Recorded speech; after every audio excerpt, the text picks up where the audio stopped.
വേണ്ടിയിട്ടാണ്.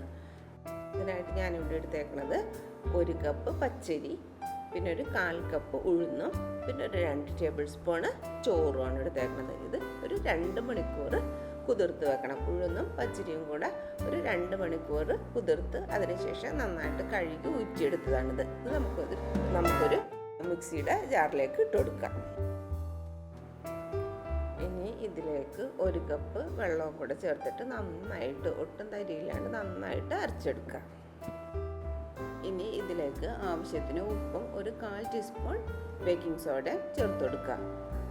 ബേക്കിംഗ് സോഡയുടെ അളവ് ഒട്ടും കൂടരുത്. അത് 1/4 ടീസ്പൂണിനേക്കാൾ കുറച്ച് കുറഞ്ഞാലും കുഴപ്പമില്ല. പക്ഷെ ഒട്ടും കൂടിക്കഴിഞ്ഞിട്ടുണ്ടെങ്കിൽ ഇത് കറക്റ്റായിട്ട് കിട്ടില്ല. ഇത് അതേപോലെ തന്നെ ഒരു ദോശ മാവിനേക്കാൾ കുറച്ചുകൂടെ ലൂസായിട്ടുള്ള ഒരു കൺസിസ്റ്റൻസിയിൽ വേണം നമ്മൾക്ക് ഈ ബാറ്റർ തയ്യാറാക്കേണ്ടത്. ഇപ്പോൾ ഒരു ഗ്ലാസ് അരി 1/4 കപ്പ് ഉഴുന്നും അതിന് ഞാൻ എടുത്തത് 1 കപ്പ് വെള്ളമാണ്. പാൻ വെച്ച് കൊടുക്കുക. ഒരു കുഴിയുള്ള പാന് അല്ലെങ്കിൽ നമുക്ക് ചീനച്ചട്ടി ഉപയോഗിക്കുക. ഇതിലേക്ക് കുറച്ച് വെളിച്ചെണ്ണ ഒഴിച്ചു കൊടുക്കുക. അതിനുശേഷം നമുക്ക് ആവശ്യത്തിനുള്ള മാവ് ഒഴിച്ചു കൊടുത്തതിന് ശേഷം ഒന്ന് മൂടി വെച്ച് വേവിക്കുക. ഒരു വശം വേവുമ്പോൾ നമുക്ക് മറിച്ചിട്ട് കൊടുക്കുക. എന്നിട്ട് അതും നന്നായിട്ടൊന്ന് മൊരിഞ്ഞു വരുമ്പോൾ നമുക്ക് സ്റ്റവിൽ നിന്ന് മാറ്റാം.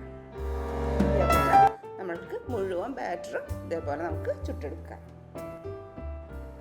നിങ്ങൾക്ക് ഈ വീഡിയോ ഇഷ്ടമായിട്ടുണ്ടെങ്കിൽ സബ് ചെയ്യാനും ലൈക്ക് ചെയ്യാനും അതേപോലെ തന്നെ കമൻറ്റ് ചെയ്യാനും മറക്കരുത്. നമുക്ക് പുതിയ പുതിയ വിഭവങ്ങളായിട്ട് അടുത്ത വീഡിയോയിൽ വീണ്ടും കാണാം.